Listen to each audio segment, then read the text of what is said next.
بسم الله الرحمن الرحيم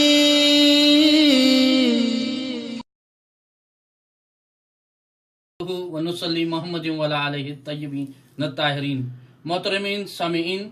असां सरापा नियाज़ आहियूं सुभाणे ताला जी ज़ात बि नियाज़ आहे असां कशकोले गदा आहियूं ऐं सुभाणे ताला जी ज़ात दस्ते अता आहे तौफ़ीक़ फैज़ जा जाम छुलकंदा रहनि ऐं नसीमे करम जा काफ़िला हलंदा रहनि दिलि जा गुंचा खुलंदा रहनि असांजो लक़ब 28 लक़ब अली इब्न अबी तालिब जो इहो आहे त मौला अली अलैहिस्सलाम इताअत इलाही जे लाइ नित नयूं राहूं तलाश करण वारा दुनिया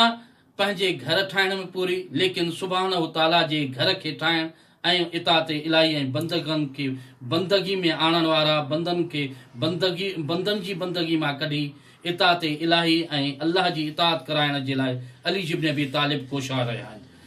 पुराणी चादर ऐं फाटल लिबास सां जा मालिक अली इब्न अबी तालिब रहिया आहिनि ऐं शीरीन बयान अली इब्न अबी तालिब जो अली अलैहिस्सलाम कौल में बि पुख्ता कलाम में बि पुख्ता ऐं मुदिल रहिया आहिनि छो जो जेके उदबा ऐं शोरा चवनि था त पाण में कचहरी कंदे त अलिफ हिकु अहिड़ो अरब में कलाम आहे जेको ख़िताब में कढी नथो सघिजे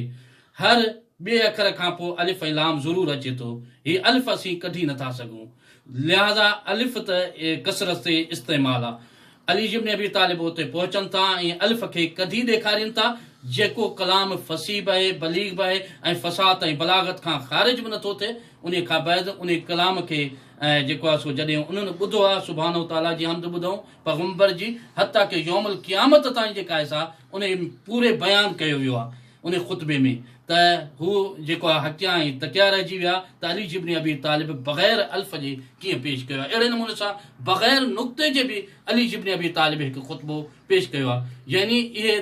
तमामु जेके आहिनि मुश्किल कम हूंदा अदबा ऐं शोरा जे लाइ लेकिन अली इब्न अबी तालिब जी उहा ज़ात आहे जेके कलाम में बि पुख्ता रहिया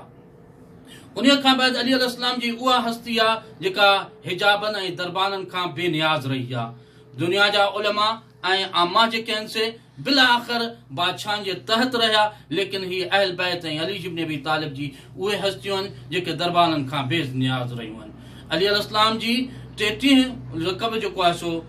ख़ैर जा जाड़ा भाउ अली इब्न अबी तालिब नज़र अचनि था यानी हिक ई अर्ज़ में हिकिड़ी पलड़े में हिक ई मीज़ान में ख़ैर